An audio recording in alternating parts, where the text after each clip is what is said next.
नमस्कार मित्रों, मैं हूं जीएस गौड़। भारतीय राज्य व्यवस्था में तीसरा वीडियो लेकर मैं हाजिर हूं। मूल अधिकार का ये दूसरा वीडियो है। पिछले वीडियो में अपन ने अनुच्छेद 12 और 13 और मूल अधिकारों के बारे में कई प्रकार की विस्तृत शुरुआती चर्चाएं की थी। काफी गहन विश्लेषण किया था, जिसका डिस्क्रिप्शन अगर आपने अब तक नहीं देखा वो वीडियो, तो इस वीडियो में डिस्क्रिप्शन में उसका लिंक दे रहा हूं, आप उस वीडियो को देखें। आज हम उसकी अगली कड़ी में बात कर रहे हैं समानता के अधिकार की, यानी समता के अधिकार की, अनुच्छेद 14 से लेकर 18 तक। और मैं आपको ये बताना चाहता हूं कि इस वीडियो में केवल समानता के अधिकार की बात क्यों कर रहा हूं, क्योंकि मूल अधिकार में जो प्रश्न बनते हैं वो समानता के अधिकार और स्वतंत्रता के अधिकारों से ही ज्यादा बनते हैं। और ये दो जो अधिकार है 6 अधिकारों में से, मूल अधिकारों में से, इन पर सबसे ज्यादा गूढ़ और गहन प्रश्न बनते हैं। तो इनका विस्तृत विश्लेषण करेंगे, इनसे संबंधित वाद देखेंगे, इनसे संबंधित अन्य प्रावधान देखेंगे और इनके लिए जहां से गूढ़ प्रश्न बनते हैं उन बातों को अपन देखने का प्रयास करेंगे। आइए शुरू करते हैं। अनुच्छेद 14 से लेकर 18 तक आज हम बात करेंगे। तो सबसे पहले बात कर लेते हैं अनुच्छेद 14, विधि के समक्ष क्षमता। अनुच्छेद 14 यह कहता है कि प्रत्येक नागरिक विधि के सामने समान समझा जाएगा। कोई भी नागरिक है वो विधि के समक्ष ना ऊंचा और ना नीचा समझा जाएगा। अनुच्छेद 14 में हूबहू ये बात है कि राज्य भारत सरकार के राज्य क्षेत्र में किसी व्यक्ति को विधि के समक्ष समता से या विधियों के समान संरक्षण से वंचित नहीं करेगा। ये जो विधि के समक्ष समानता की जो बात की जाती है, ये मूलतः ब्रिटिश अवधारणा है, ब्रिटेन से ली गई है। वहां पर एक विद्वान हुए थे डायसी, उनके द्वारा दी गई ये अवधारणा है, जिसको भारत में हूबहू अपनाया गया। विधि के समक्ष समानता का अर्थ भी यही है कि कोई भी जो नागरिक होगा वो विधि के समक्ष समान होगा। विधियों के सामने उसमें समानता का व्यवहार किया जाएगा। लेकिन इसका एक अपवाद भारतीय संविधान में दिया गया है, वो है अनुच्छेद 361, जिसमें राज्यपाल और भारत के राष्ट्रपति को यह छूट प्रदान की गई है कि वो अपने कृत्यों के लिए जिम्मेवार नहीं है।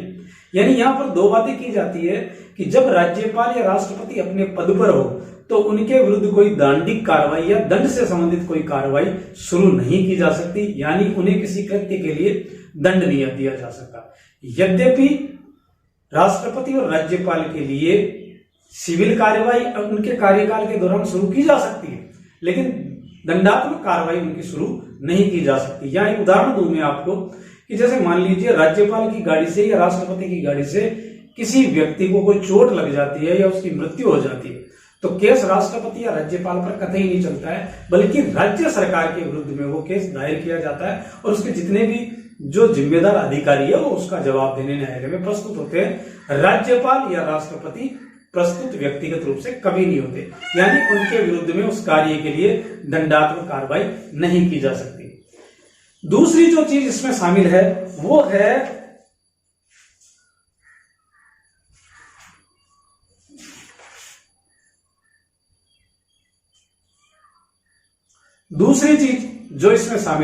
वो है विधि का समान संरक्षण। यह प्रावधान या यह संकल्पना मूलतः अमेरिका से ली गई है। विधि का समान संरक्षण का अर्थ होता है कि परिस्थितियों के अनुसार या फिर समय के अनुसार या फिर और किसी कोई तर्क संगत आधार के आधार पर लोगों में भेदभाव किया जा सकता है। समान संरक्षण का अर्थ यही होता है कि लोगों के अंदर तार्किक भेदभाव या तर्क संगत आधारों पर उनमें भेदभाव किया जा सकता है। जैसे मान लीजिए कहीं पर कोई बाढ़ आ गई है या फिर कहीं पर कोई आपदा आ गई है, तो वहां के लोगों के लिए कुछ विशेष प्रावधान किए जा सकते हैं। महिलाओं और बालकों के लिए लिंग के आधार पर कुछ विशेष प्रावधान किए जा सकते हैं, या फिर समय के आधार पर कुछ भेदभाव किए जा सकते हैं। तो कोई तर्कसंगत आधार के आधार पर हम विधि का समान संरक्षण का मतलब यही है कि उनमें भेदभाव किया जा सकता है, यानी मनमाना भेदभाव नहीं, लेकिन तर्कसंगत भेदभाव। उसके 3 वर्गीकरण दिए गए, 3 विभेद के आधार दिए गए उसमें, भौगोलिक आधार पर, समय के आधार पर और व्यापार या वृत्ति या उद्योग के आधार पर कहीं पर भेदभाव किए जा सकते हैं।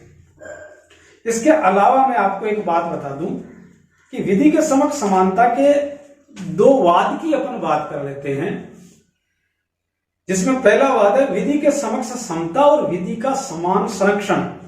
इन दोनों ही पहलुओं का जो मूल उद्देश्य है वो न्याय प्राप्त करना है, और यह प्रावधान सुप्रीम कोर्ट ने शिवशंकर बनाम एमपी मध्य प्रदेश स्टेट 1951 के अंदर जो वाद आया था उसके अंदर यह कहा गया कि विधि के समक्ष समानता और विधि का समान संरक्षण, अगर भेदभाव भी किया जाता है या सबको बराबर तोला जाता है, दोनों ही परिस्थिति का मूल उद्देश्य न्याय प्राप्त करना है। तो जहां जैसी व्यवस्था चाहिए वैसी व्यवस्था की जाती है। और दूसरा जो है, उच्चतम न्यायालय ने यह धारित किया कि शैक्षणिक अर्हता के आधार पर कर्मचारियों का वर्गीकरण किया जा सकता है, यानी यहां भी तर्कसंगत आधार पर वो भेदभाव किया जाता है। और यदि शैक्षणिक अर्हता के आधार पर किसी कर्मचारी में भेदभाव किया जाता है तो वो समानता के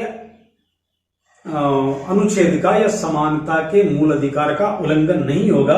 ऐसा उन्होंने जीके मोहन बनाम यूनियन ऑफ इंडिया 2008 में ये प्रावधान दिया था। यह हो गया अनुच्छेद 14। आगे बात कर लेते हैं अनुच्छेद 15 की। तो अनुच्छेद 15 में सबसे पहले बात करते हैं कि मूलतः वो शब्द कौन से जो उसमें लिखे गए। पहला है धर्म, मूलवंश, जाति, लिंग और जन्म स्थान के आधार पर विभेद का प्रतिषेध। यहां एक प्रश्न बनता है, इनका एक क्रम पूछा जा सकता है किसी भी आरएस में, आईएएस में या रीट में, कि इनका क्रम बताइए। अनुच्छेद 15 में भारतीय संविधान में शब्द से क्या क्रम आए हुए। तो आपको क्रम को वापस एक बार पुनः देख लेना है। धर्म, मूलवंश, जाति, लिंग और जन्म स्थान के आधार पर विभेद का प्रतिषेध किया गया है। अब मैं आपको इसके जो 4, 5, 6 प्रावधान दिए गए, मूलतः पहले 4 प्रावधान थे और बाद में इसमें 5वां और 6वां शामिल किया गया, उन प्रावधानों को देख लेते हैं कि 15(1) में क्या है, 2 में क्या है। 15(1) में राज्य किसी नागरिक के विरुद्ध में धर्म, मूलवंश, जाति, लिंग, जन्म स्थान के आधार पर कोई भेदभाव नहीं करेगा। 15(2) में लिखा गया है कि कोई भी नागरिक केवल धर्म, मूलवंश, जाति, लिंग, जन्म स्थान इनके आधार पर दुकानों, सार्वजनिक स्थानों, भोजनालयों, सार्वजनिक मनोरंजन के स्थानों पर प्रवेश के लिए उनको प्रतिषेध नहीं किया जाएगा।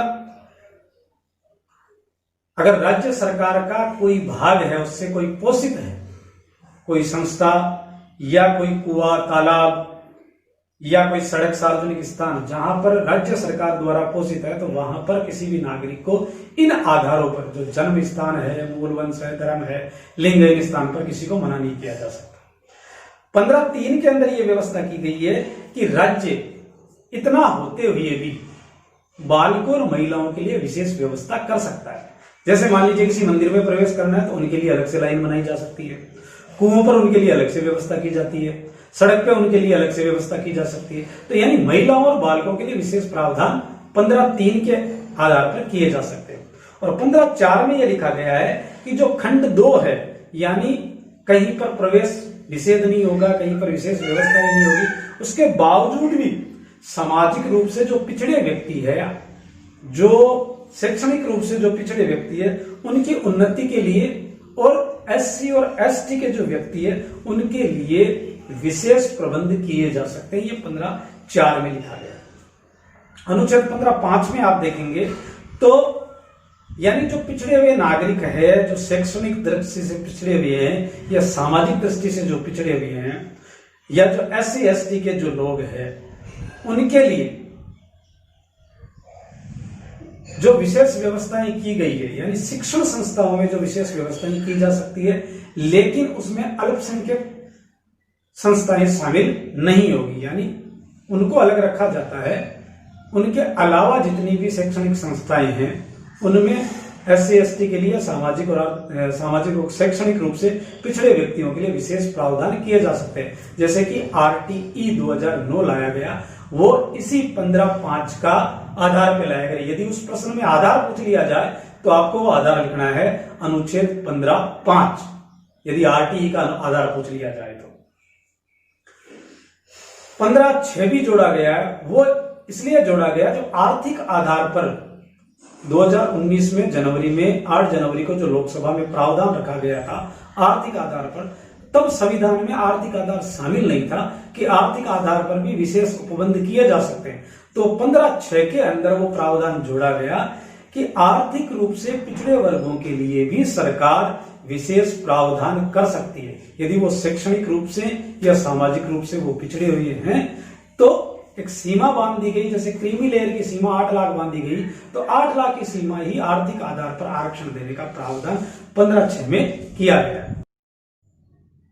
अनुच्छेद 15 के कुछ अपवाद भी है, यानी जो संवैधानिक प्रावधान धर्म, मूल, वंश, जाति, लिंग इनके आधार पर किया गया, उसके कुछ अपवाद भी है। उसमें पहला अपवाद जो मैंने आपको बताया कि बच्चों और बालिकाओं के लिए 15(3), 15(4) जो पिछड़े वर्गों और शैक्षणिक रूप से, सामाजिक रूप से पिछड़े वर्ग है वो, और 15(5) के अंदर जो शैक्षणिक रूप से प्रावधान किए वो, और 15(6) के अंदर आर्थिक आधार पर जो आरक्षण किया गया है, ये इनके अपवाद स्वरूप भी कहे जाते हैं। यदि अपवाद का पूछ लिया जाए तो आप 15(3), 15(4), 15(5) और 15(6) इनको आप इसमें अपवाद के रूप में लिख सकते हैं यदि ऐसा प्रश्न आ जाए तो। इसके अलावा एक बात यहां पर मैं कहना चाहूंगी, शैक्षणिक रूप से और सामाजिक रूप से पिछड़े वर्ग की परिभाषा यद्यपि संविधान में कहीं भी इनको परिभाषित नहीं किया गया है, लेकिन तो फिर इसके लिए प्रावधान कहां से आए, किस प्रकार से इनको परिभाषित किया गया, किस आधार पर पिछड़े वर्ग को माना गया। तो उसमें सबसे पहले एक आयोग बनाया गया था, काका कालेलकर आयोग बनाया गया था। यह आयोग बनाया था 1953 में 10 सदस्यीय आयोग बनाया गया था, और उन्होंने कि जो श्रेणीगत रूप से या जातीय रूप से जो परंपरागत जीवन जीते हैं वो लोग, या जिनका सरकारी सेवाओं में पर्याप्त प्रतिनिधित्व नहीं है, या फिर वाणिज्य और उद्योगों में जिसका पर्याप्त प्रतिनिधित्व नहीं है, उन लोगों को पिछड़ा हुआ सामाजिक रूप से माना जाएगा। और नौकरियों में यदि उचित प्रतिनिधित्व नहीं है तो उनको शैक्षणिक रूप से भी पिछड़ा हुआ माना जाएगा। फिर उसके पश्चात मंडल आयोग 1979 में बनाया गया, 5 सदस्यीय आयोग ये था। उन्होंने ये प्रावधान दिया कि उन्होंने 11 संकेतकों का काम में लिया था, प्रयोग किया था, जिसमें से प्रमुख जो 3 है उसमें शैक्षणिक, सामाजिक और आर्थिक पिछड़ेपन की बात की गई थी। और उन्होंने ये कहा गया कि इसके आधार पर आयोग भी गठन किया जाए, और विशेषकर पिछड़ा वर्ग के लिए यह बनाया गया। तो 340 के तहत पिछड़ा वर्ग का आयोग का इसमें गठन किया गया, और यह किया गया था 1993 में। इसके अलावा इसका काम यह था पिछड़ी जातियों को ढूंढना, उनकी सामाजिक स्थिति का, शैक्षणिक स्थिति का पता लगाना, और जिन लोगों को लाभ मिल चुका उनको उस दायरे से बाहर करना। इसके अलावा ऐसे लोगों की पहचान करना जो उसमें सुप्रीम कोर्ट के अनुसार मलाईदार परत में आती है, यानी क्रीमी लेयर में आता है, तो उसकी एक सीमा निर्धारित करना। जैसे शुरुआत में यह सीमा 3 लाख निर्धारित की गई, फिर 5 लाख किया गया, वर्तमान में यह सीमा 8 लाख है। जिनकी 8 लाख से ऊपर आय है वो फिर क्रीमी लेयर में आते हैं, और उनको पिछड़े वर्ग में और ईडब्ल्यूएस दोनों में उनको आरक्षण प्राप्त नहीं होता है। तो इसके अलावा जो घोषित करने का आधार है वो ये था कि यहां पर वर्ग और जाति को एक ही माना गया है, तो जो जाति आधार पर पिछड़े हैं वो वर्ग आधार पर भी पिछड़े हुए माने जाएंगे, और संविधान में वर्ग की बात की गई है, जाति की बात नहीं की गई है। अनुच्छेद 338 के तहत एससी और एसटी के लिए एक राष्ट्रीय आयोग बनाने की बात की गई है, जो 65वें संविधान संशोधन द्वारा 1990 में बनाया गया था ये। और बाद में 1990 के बाद में जब 89वां संविधान संशोधन हुआ था, तब 338(1) के अंदर अनुसूचित जनजाति के लिए यानी एसटी के लिए अलग से एक आयोग गठन कर दिया गया। अनुच्छेद 330 के अंदर लोकसभा में अनुसूचित जाति और जनजाति के लिए सीटों का आरक्षण किया गया है, और इसी के साथ अनुच्छेद 332 में विधानसभाओं में एससी और एसटी के लिए सीटों का प्रावधान किया गया है। तो ये सब अनुच्छेद 15 के तहत ये अपवाद है, यानी सबको बराबर नहीं माना गया, विशेष प्रावधान किए गए हैं। तो ये कुछ अपवादों में शामिल होते हैं। आपको मैं यह बता दूं कि राज्यसभा और विधान परिषद में कहीं पर भी किसी भी राज्य में और संसद की राज्यसभा में SC/ST के लिए कोई भी स्थान सुरक्षित नहीं किए गए। कई बार अपने को एक शब्दों के आधार पर प्रश्न घुमा फिरा कर दे दिया जाता है कि अनुच्छेद 330 के अंतर्गत विधानमंडल में अनुसूचित जाति और जनजाति को आरक्षण का प्रावधान किया गया है, यानी सही गलत चुनिए और अपन उसमें गलती कर देते हैं। तो विधानमंडल में नहीं किया गया है, विधानसभा में किया गया है, जबकि विधानमंडल में राज्यपाल और विधान परिषद भी शामिल होते हैं। ऐसे ही संसद में प्रावधान किया गया SC/ST के लिए, तो वो भी गलत हो जाएगा, क्योंकि केवल लोकसभा में ऐसा प्रावधान किया गया अनुच्छेद 330 के तहत, राज्यसभा में ऐसा प्रावधान या राष्ट्रपति के पद के लिए ऐसा कोई प्रावधान नहीं किया गया। तो यहाँ शाब्दिक हेरफेर के साथ कई बार प्रश्न दे दिए जाते हैं, तो उनमें साधारण से प्रश्न लगने वाले में आपको उन गूढ़ शब्दों का हमेशा के लिए ध्यान रखना है। एक बात और मैं बता देता हूं आपको, शैक्षणिक रूप से जो अनुच्छेद 16 के अंदर प्रावधान किया गया, आगे जब हम बताएंगे, तो वहां पर बार बार आरक्षण को बढ़ाने की जरूरत नहीं होती है, लेकिन लोकसभा और विधानसभा में जो आरक्षण है वो प्रत्येक 10 साल में पुनः संशोधन करके संविधान में बढ़ाना पड़ता है, यानी वो प्रावधान हर 10 साल के लिए होता है, जबकि शैक्षणिक रूप में जो प्रावधान किया गया है वो हमेशा के लिए किया है। जब तक भविष्य में उसको बदला नहीं जाए तब तक ये चीजें लागू रहेगी। यहां पर से भी एक प्रश्न बड़ा गूढ़ प्रश्न बनता है। अब बात कर लेते हैं अनुच्छेद 16 की, जो लोक नियोजन में या सरकारी सेवाओं में अवसर की समानता की बात करता है। यहां पर अपन बात कर लेते हैं, इसमें भी 16(1) से लेकर 16(6) तक दिए गए हैं। किस प्रावधान में क्या क्या बात लिखी गई है, सबसे पहले स्क्रीन पर लिखा हुआ आएगा, उसकी बात कर लेते हैं। 16(1) में प्रत्येक नागरिक को रोजगार और राज्य के अंतर्गत नियुक्ति में समान अवसर की उपलब्धता राज्य कराएगा। अनुच्छेद 16(2) के अंदर केवल धर्म, मूलवंश, जाति, लिंग, जन्म स्थान के आधार पर किसी के साथ सरकारी नौकरियों में भेदभाव नहीं बरता जाएगा। लेकिन 16(3) में फिर वही अलग से प्रावधान किए गए हैं, जिनको अपन अपवाद कह सकते हैं। 16(3) के अंदर यह लिखा गया है कि राज्य स्थानीय लोगों को सरकारी सेवाओं में वरीयता प्रदान कर सकता है। अनुच्छेद 16(4) के अंदर 335 के साथ उसको पढ़ते हुए ये कहा गया है कि इसकी सीमा 50% रखी जाएगी। 335 में यह लिखा गया है कि सरकार सरकारी नौकरियों में आरक्षण देते समय प्रशासनिक दक्षता का या प्रशासनिक कार्य कुशलता का ध्यान रखेगी। तो 16(4) में जो अलग से आरक्षण दिया जाता है, यानी SC और ST के लिए जो सामाजिक और शैक्षणिक दृष्टि से पिछड़े लोग हैं और जो SC और ST के लोग हैं, यदि उनका प्रतिनिधित्व ठीक नहीं है तो उनको सेवाओं में आरक्षण दिया जा सकता है। तो आरक्षण का जो आधार है वो सरकारी नौकरियों में है अनुच्छेद 16(4).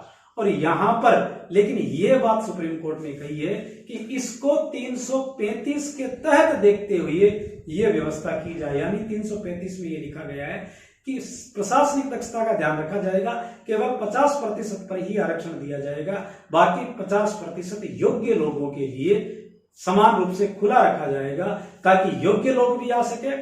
और 50% पर आरक्षण के तहत यदि आप किसी को विशेष रूप से ला रहे हो जिनमें इतनी ज्यादा योग्यता नहीं है तो उनको आरक्षण दिया जा सकता है। तो दोनों चीजों में कॉम्बिनेशन बिठाया गया है। 16(5) में भी वही प्रावधान किया गया है कि आर्थिक रूप से पिछड़े व्यक्तियों को राज्य सरकार सरकारी नौकरियों में आरक्षण प्रदान कर सकती है। और 16(6) में यह प्रावधान किया गया है कि आर्थिक रूप से जो पिछड़े वर्ग है उनको 10% आरक्षण सरकारी नौकरियों में और शिक्षण संस्थाओं में प्रदान किया जाता है।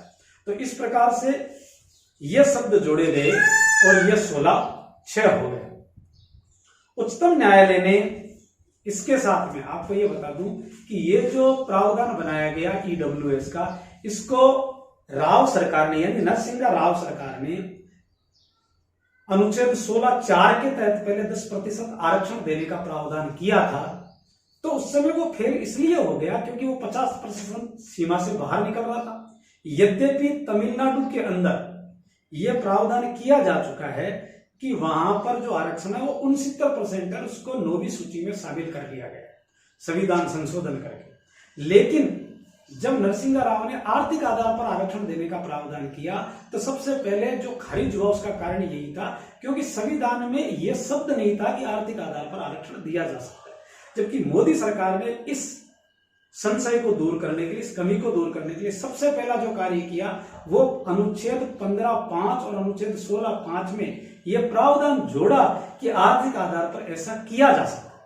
पहले यह कार्य कर दिया, फिर उसके बाद में 16(6) में 10% आरक्षण अलग से दिया गया। तो दोनों चीजें पूर्ति हो गई कि संविधान में लिखा हुआ भी मिल गया और फिर उसके आधार पर, आर्थिक आधार पर 10% आरक्षण भी दे दिया गया। तो इस प्रकार वो आरक्षण अब लागू हो गया और यह 8 जनवरी 2019 को लोकसभा में पेश हुआ था, जो 124वां संविधान संशोधन बिल था और जब ये पास हुआ तो 103वां संविधान संशोधन बन गया था। इसके अलावा जो अपन बात कर लेते हैं वो ये है कि कुछ संविधान संशोधन किए गए थे जिनमें बात कर लेते हैं। 76वां संविधान संशोधन किया गया था, वो 1994 में तमिलनाडु में जो आरक्षण की सीमा बढ़ाई गई थी 69% जो 50% से ज्यादा थी, जिसको 9वीं अनुसूची में डाला गया था, वो 76वां संविधान संशोधन था। उसके बाद में 77वां संविधान संशोधन किया गया जिसमें 16(4) में एक अलग से ए धारा जोड़ी गई और SC/ST को, जो सुप्रीम कोर्ट ने पहले यह कह दिया था, जब इससे पहले 1978 में एक वाद आया था इंदिरा सानीवाद, यानी जब पिछड़े वर्ग को आरक्षण प्रदान किया गया था मंडलवाद के तहत VP सिंह सरकार ने, तो उस समय वो मील का पत्थर साबित हुआ था और 9 जजों की बेंच ने उसको सुना था। तो उसके अंदर यह प्रावधान दिया गया कि पिछड़े वर्ग को आरक्षण दिया जा सकता है क्योंकि ऐसा प्रावधान संविधान के अंदर शामिल है, लेकिन ये जो आरक्षण है वो प्रत्येक वर्ग को केवल शुरुआती रूप में दिया जा सकता है, यानी नौकरी के शुरुआत में दिया जा सकता है, उनको प्रमोशन में नहीं दिया जा सकता। तो इस विसंगति को दूर करने के लिए 77वां संविधान संशोधन लाया गया और उसके अंदर ये जो प्रणोति के अंदर आरक्षण है वो जो सुप्रीम कोर्ट का आदेश था उसको बदला गया और 16(4) में ए में यह प्रावधान शामिल किया गया कि सरकार प्रमोशन में आरक्षण दे सकती है। 76वां तमिलनाडु वाला आया, 77वां प्रणोति में आरक्षण का आया। उसके पश्चात मंडलवाद में सुप्रीम कोर्ट ने चीज और कही थी कि बैकलॉग को भरते समय कैरी फॉरवर्ड यानी आगे ले जाने का नियम लागू किया जा सकता है या किया जाए।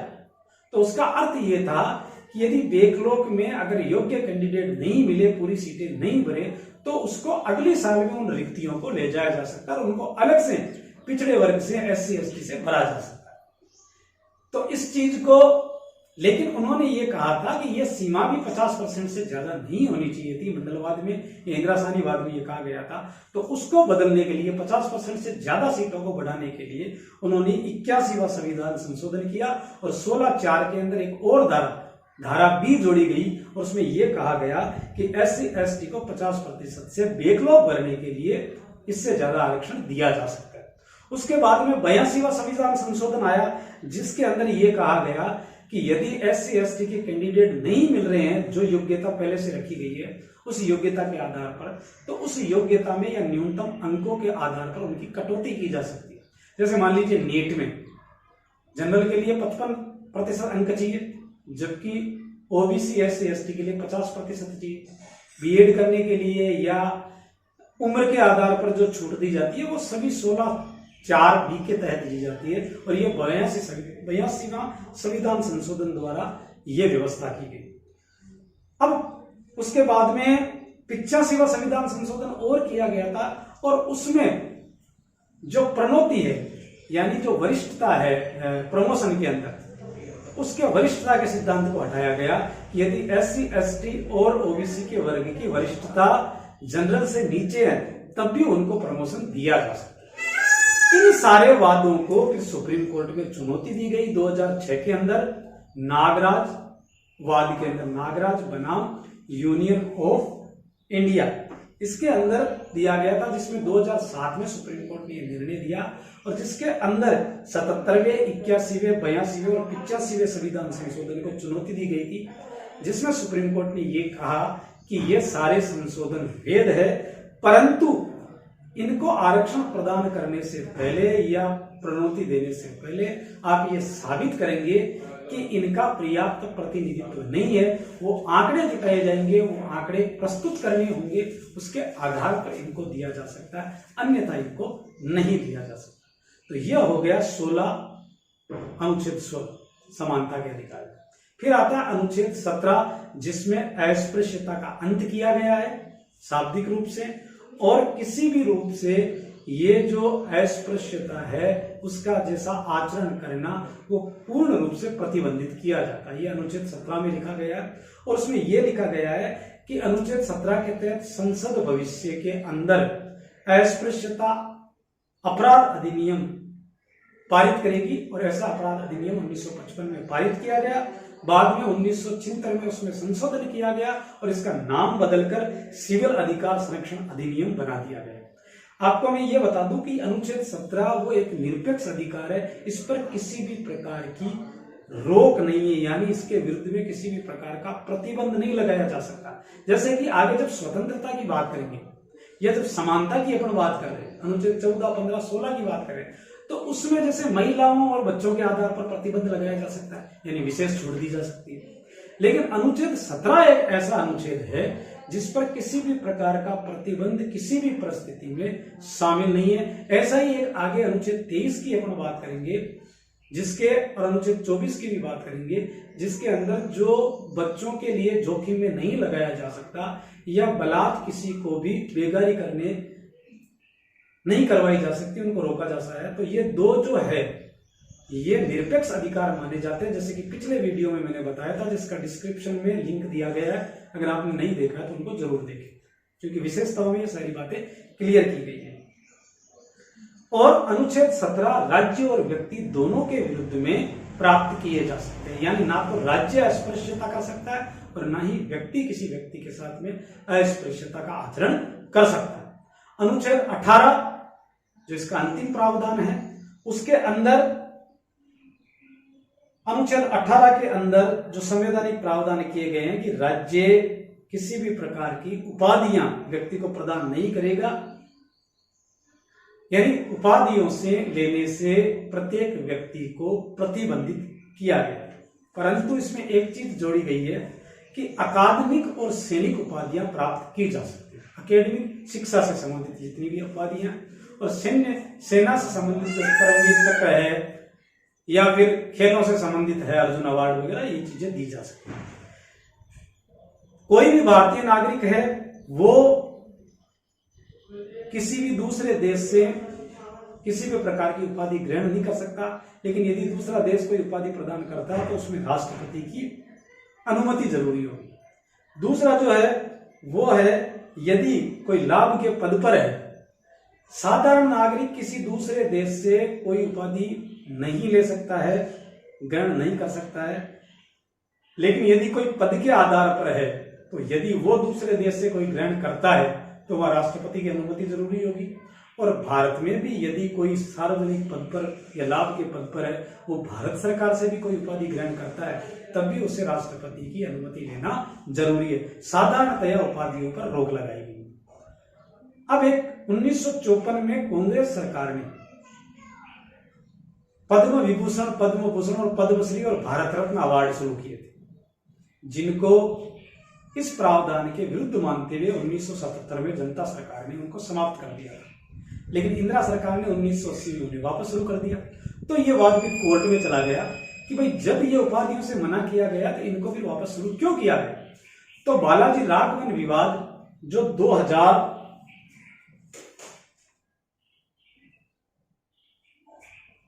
माफ कीजिए 1994 में ये वाद आया था, उसमें सुप्रीम कोर्ट ने पुरस्कार और उपाधियों में अंतर करते हुए ये कहा कि ये जो भारत रत्न और ये जो पद्म अवार्ड है ये पुरस्कार है, ये उपाधियां नहीं है, इनको प्रदान किया जा सकता है। और तब से ये वर्तमान में भारत में चल रहे हैं। तो ये था समानता का अधिकार।